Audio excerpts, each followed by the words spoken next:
നടിയെ ആക്രമിച്ച കേസിന്റെ നടത്തിപ്പും വിധിയും ഇത്തരം അതിജീവിതകൾക്ക് ധൈര്യത്തോടും പ്രത്യാശയോടും കൂടി കോടതികളെ സമീപിക്കാൻ ഉത്തേജനം പകരുന്നുണ്ടോ? കേസിൽ ഡിസംബർ 12-ന് പുറപ്പെടുവിച്ച ശിക്ഷാവിധി ഇത്തരം പൈശാചിക കൃത്യങ്ങൾക്ക് തുനിയുന്നവർക്ക് ഭീതി ഉണ്ടാക്കാൻ പര്യാപ്തമാണോ എന്നതും ഈ വിധിയിൽ നിന്ന് പൊതുസമൂഹം പ്രതീക്ഷിക്കുന്ന സന്ദേശമാണ്. വാദിയോ പ്രതിയോ സമൂഹമോ ആവശ്യപ്പെടുന്നത് വിധിക്കുകയല്ല ഒരു ജഡ്ജിയുടെ ദൗത്യം. തങ്ങളുടെ മുന്നിൽ വരുന്ന വിവരങ്ങൾ പഠിച്ച് ഇന്ത്യയിലെ നിയമങ്ങൾ അനുസരിച്ച് നീതി എന്ന് ഉത്തമ ബോധ്യമുള്ള വിധി പ്രഖ്യാപിക്കുകയാണ് അവർ ചെയ്യേണ്ടത്. ഇര പറയുന്നത് വിധിക്കാനാണെങ്കിൽ പിന്നെ എന്തിനാണ് കോടതി? കുപ്രസിദ്ധമായ സോളാർ വിവാദത്തിൽ ജുഡീഷ്യൽ കമ്മീഷനായി പ്രവർത്തിച്ച ജസ്റ്റിസ് ശിവരാജൻ കമ്മീഷന്റെ നിഗമനങ്ങൾ ആരാണ് മറക്കുക? അവിടെ ഇര എന്ന് അവകാശപ്പെട്ട സ്ത്രീ കൊടുത്ത ഒരു നിവേദനം കുത്തിക്കെട്ടി കമ്മീഷൻ റിപ്പോർട്ടാക്കുകയായിരുന്നു എന്നായിരുന്നില്ലേ ആക്ഷേപം?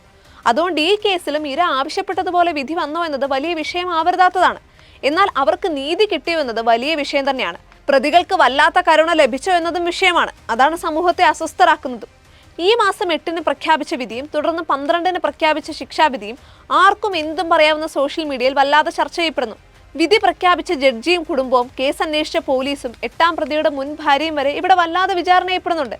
ഇന്നത്തെ സാമൂഹിക പശ്ചാത്തലത്തിൽ അതെല്ലാം സ്വാഭാവികമാണ്. വിധി വന്ന ദിവസങ്ങൾ പിന്നിട്ടിട്ടും തനിക്ക് നീതി കിട്ടിയെന്ന് അതിജീവിത ഇതുവരെ പറഞ്ഞിട്ടില്ല എന്ന സത്യവുമുണ്ട്.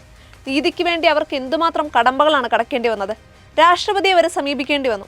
ഈ കോടതിയിൽ നിന്ന് തനിക്ക് നീതി ലഭിക്കില്ല എന്ന ഭീതി സുപ്രീം കോടതിയിൽ വരെ ഉയർത്തിയിട്ടുള്ള അതിജീവിത തനിക്ക് നീതി ലഭിച്ചു എന്ന് പറയുന്നത് വരെ അതുണ്ടായി എന്ന് അവകാശപ്പെടാൻ ആർക്കാണ് കഴിയുക? വിധി മനോഹരമായോ അല്ലയോ എന്ന് മനോധർമ്മം പോലെ പറയാമെങ്കിലും കൂട്ടാക്രമണത്തിന് വിധേയയായ ഒരു യുവതിക്ക് വിധിയിലൂടെ നീതി കിട്ടിയെന്ന് അവർ പറയുന്നതിന് മുൻപ് അവകാശപ്പെടുന്നത് വല്ലാത്തൊരു അനീതിയാണ്. ഓരോ പോസ്റ്റിന് പിന്നിലും ആരൊക്കെ ഉണ്ടെന്ന് തോന്നത്തക്ക വിധമാണ് പലതും വരുന്നത്. സെഷൻസ് കോടതിയുടെ വിധി ഒരിക്കലും അന്തിമ വിധിയല്ല. എങ്കിലും ഈ വിധിക്കെതിരെ ഉന്നത കോടതിയിൽ അപ്പീൽ പോയി പുതിയ എന്തെങ്കിലും വിധി ഉണ്ടാകുന്നത് വരെ ഈ വിധി തന്നെയാണ് ഈ കേസിലെ അന്തിമ വിധി. നിയമവാഴ്ച അംഗീകരിക്കുന്നവർക്ക് കരണീയമായ സമീപനം അത് മാത്രമാണ്. അപ്പീൽ പോയാൽ വിധി ആറ്റിൽ കളയുമെന്നും അരക്കിട്ട് ഉറപ്പിക്കുമെന്നും പറയുന്നവരുണ്ട്. അവർക്കതിന് സ്വാതന്ത്ര്യവുമുണ്ട്. വിചാരണ കോടതി രേഖപ്പെടുത്തിയിരിക്കുന്ന തെളിവുകളാകും മേൽക്കോടതിയിൽ വിലയിരുത്തപ്പെടുക എന്നതുകൊണ്ട് വിചാരണ കോടതിയുടെ വിധിയും അതിനടിസ്ഥാനമാക്കുന്ന രേഖകളും അന്തിമ വിധിയിൽ പരമപ്രധാനങ്ങളാണ് എന്ന സത്യവുമുണ്ട്.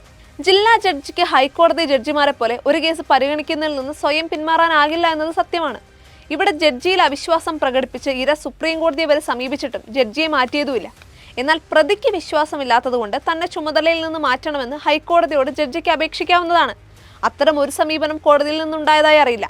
8-ാം പ്രതി പോലീസിനും മറ്റു പലർക്കുമെതിരെ കേസ് കൊടുക്കാൻ പോകുന്നുവെന്നും പറയുന്നുണ്ട്. അതിന് അദ്ദേഹത്തിനുള്ള സ്വാതന്ത്ര്യം ആർക്കാണ് ചോദ്യം ചെയ്യാനാവുക? വിധിന്യായം പുറത്താകുന്നതിന് മുൻപ് തന്നെ അദ്ദേഹം അത്തരമൊരു ഭീഷണി മുഴക്കിയതിലാണ് സംശയം. അതുപോലെ 1-ാം പ്രതിയുടെ മരവിപ്പിക്കപ്പെട്ട ബാങ്ക് അക്കൗണ്ടുകൾ സജീവമാക്കണമെന്നാവശ്യപ്പെട്ട് വിധിക്ക് മുൻപേ കത്ത് കിട്ടിയതിലും സംശയമുണ്ടത്രേ. ഈ കേസിലെ വിധി എത്ര ന്യായപൂർണമായാലും അതിജീവിതയ്ക്ക് നീതി ലഭിച്ചെന്നോ ഇത്തരം ദുരന്തത്തിന് ഇരയാകുന്ന ഒരു യുവതിക്ക് ഭാവിയിൽ പ്രത്യാശയോടെ കോടതിയെ സമീപിക്കാൻ ഈ വിധി ധൈര്യം പകരുന്നുവെന്നോ കേസിന്റെ വിചാരണ വനിതാ ജഡ്ജി നടത്തിയതുകൊണ്ടോ അടഞ്ഞ കോടതിയിലായതുകൊണ്ടോ പ്രയോജനം ഉണ്ടാകുമെന്നോ കേസിൽ ഉണ്ടായിരിക്കുന്ന ശിക്ഷ കാട്ടാളന്മാർക്ക് ഭയം ഉളവാക്കുമെന്നോ സാധാരണക്കാർ കരുതുന്നില്ല.